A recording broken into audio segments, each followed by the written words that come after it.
सूचना केवल हमारे विचार हैं, वित्तीय सलाह नहीं। निर्णय लेने से पहले खुद शोध करें। किसी भी लाभ या हानि के लिए हम उत्तरदायी नहीं हैं।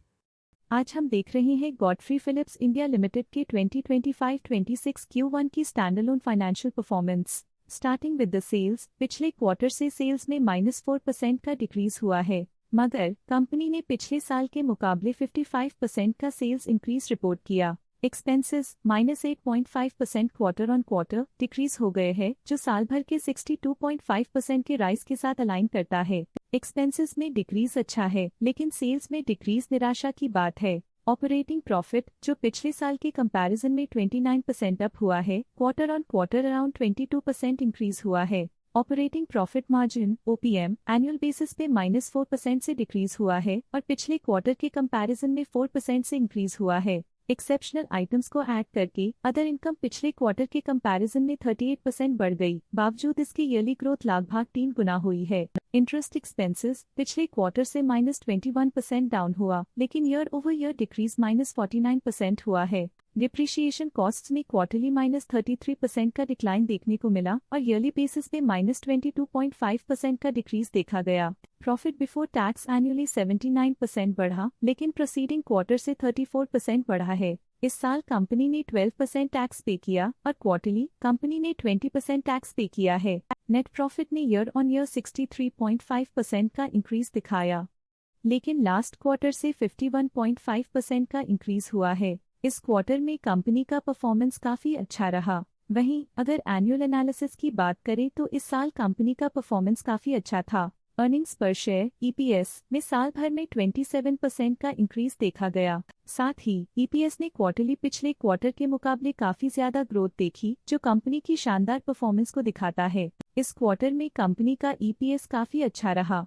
गॉडफ्री फिलिप्स इंडिया लिमिटेड के फाइनेंशियल स्नैपशॉट को रिव्यू करते हुए कुछ मुख्य ट्रेंड्स सामने आए हैं, जो कंपनी की परफॉर्मेंस पे रोशनी डालते हैं।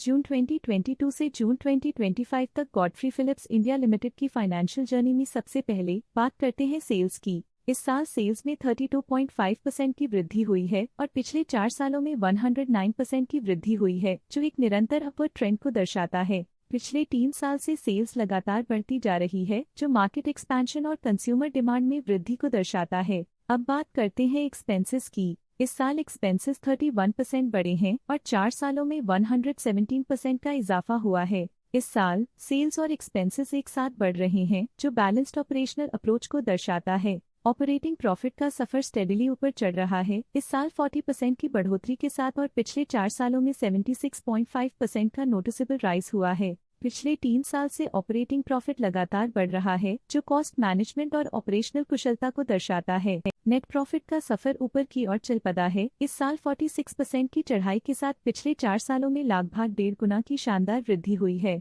पिछले 3 साल से नेट प्रॉफिट लगातार बढ़ रहा है, जो फाइनेंशियल हेल्थ को मजबूती देते हुए इन्वेस्टर्स का ध्यान आकर्षित करता है। इस साल EPS ने ऊंचाइयों को छुआ है 18% की वृद्धि के साथ, जो पिछले 4 सालों में 108.5% की मजबूत वृद्धि पर आधारित है। पिछले 3 साल से अर्निंग्स पर शेयर (EPS) में लगातार इजाफा हुआ है, जो प्रॉफिट ग्रोथ को मजबूती देते हुए शेयर होल्डर वैल्यू को बढ़ा रहा है। चलिए अब बात करते हैं शेयर होल्डिंग पैटर्न की। गॉडफ्री फिलिप्स इंडिया की शेयर होल्डिंग रिपोर्ट्स कुछ इस प्रकार की हैं, जो अननोन 2025 के तक चलता है। ये रिपोर्ट कंपनी के शेयर्स की डिटेल्ड जानकारी देता है, जिसमें promoters, promoter groups, foreign investors, public investors और सरकारी एंटिटीज शामिल हैं। पब्लिक हेल्थ शेयर्स का परसेंटेज 2025 के में 14.36% से 2025 के में 14.2% तक डिक्रीज हो गया। इस डिक्रीज से साफ है कि इस टाइम पीरियड में कंपनी में पब्लिक का हिस्सा डिक्रीज हुआ है। जब कंपनी के शेयर्स का अधिकतम हिस्सा प्रमोटर्स, FII, DII या गवर्नमेंट के पास होता है, तब ये माना जाता है कि कंपनी मजबूत हाथों में है, जो स्थिरता और मजबूत समर्थन को दर्शाता है और इस मार्केट की स्थिरता बनी रहती है। DII डोमेस्टिक इंस्टीट्यूशनल इन्वेस्टर्स ने अपना शेयर होल्डिंग 2025 में 3.28% से 2025 में 3.85% तक इंक्रीज किया। ये बताता है कि डोमेस्टिक इंस्टीट्यूशंस ने कंपनी में अपना इंटरेस्ट 0.57% तक इंक्रीज किया है। फॉरेन इंस्टीट्यूशनल इन्वेस्टर्स की शेयर होल्डिंग में थोड़ा डिक्रीज आया 2025 के से 2025 के में, जो दिखाता है कि फॉरेन इंस्टीट्यूशंस ने अपने स्टेक को क्वार्टर टू क्वार्टर -0.41 से डिक्रीज किया है, जिसे पता चलता है कि उन्होंने अपनी इन्वेस्टमेंट्स को पुल बैक किया है। ये था कंपनी का करंट शेयर होल्डिंग पैटर्न। आज के लिए फाइनेंशियल सेक्टर में इतना ही। देखने के लिए धन्यवाद। स्टॉक लेटेस्ट न्यूज अपडेट के लिए चैनल को सब्सक्राइब करें और वीडियो को लाइक एंड शेयर करें।